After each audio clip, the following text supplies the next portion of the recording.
الادب ده مش عليا انا بقى يا اخويا، يجيب لك الفلوس اللي انت عايزها وانهب لك الراجل يا تنتحر.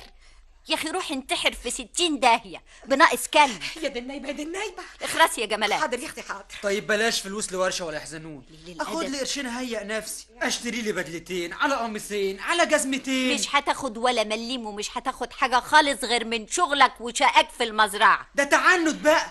طب ودين النبي ما انا بقيت لكم الليله دي صح، وهعملك المسؤوليه واعمل لك فضيحه بجلاجل هنا. اساليب الاونطه دي ما تنفعش معايا يا شاطر يا رد السجون. دي مش اساليب اونطه، هتعرفي اني بقصد كل كلمه بقولها. طب ومستني ايه؟ قوم يا ضناي، قوم يا روح امك، يلا قوم دور لك على موت.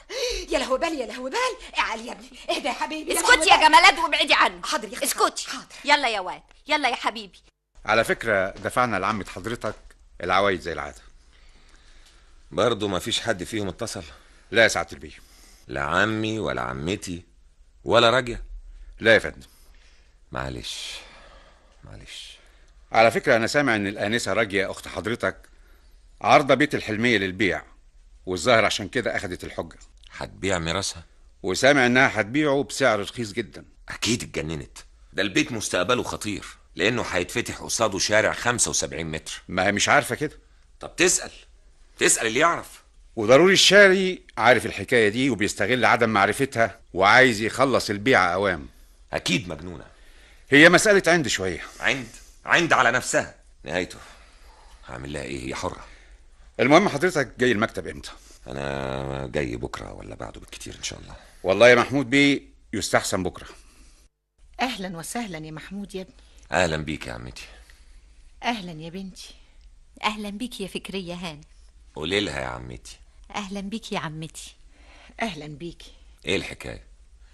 انتوا نسيتوا إنه ليكوا ابن اسمه محمود ولا إيه؟ ننساك ازاي يا محمود؟ يا ابني هو الدم عمره يبقى ميه؟ ما انا دايما بقول كده والله. طب كويس. امال فين راجي؟ في اوضتها، زمانها جايه حالا. ولا مش عايزة تيجي تقابلنا؟ لا ازاي؟ تلاقيها بتلبس ولا حاجه؟ بتلبس بقالها نص ساعة. انا رايحه اشوفها، عن اذنكم. اتفضلي. اهلا وسهلا. ازاي احوالك يا محمود وازاي شغلك؟ الحمد لله، كل شيء ماشي كويس يا عمي. ان شاء الله دايما. ايه يا راجل ده؟ مش هتيجي تقابلي اخوكي؟ لا يا عمتي. لا ازاي بقى؟ يجي لحد هنا وما تقابليهوش يا بنتي؟ ده طردني من بيته عشان الست اللي ساحبها وراه دي. انما جالنا لحد عندنا. لا يجيلنا ولا نروح له، احنا مش عايزين منه حاجه. ده كلام يا راجية، ده اخوكي شقيقك، هو انتوا ليكوا غير بعض؟ ده كان زمان قبل ما يعرف الاشكال اللي عارفها دي. محمود اخوكي في كل وقت يا راجية، زمان ودلوقتي. وهو بيعرف الست دي؟ لا. يعرف ده ايه؟ دي مراته. مراته.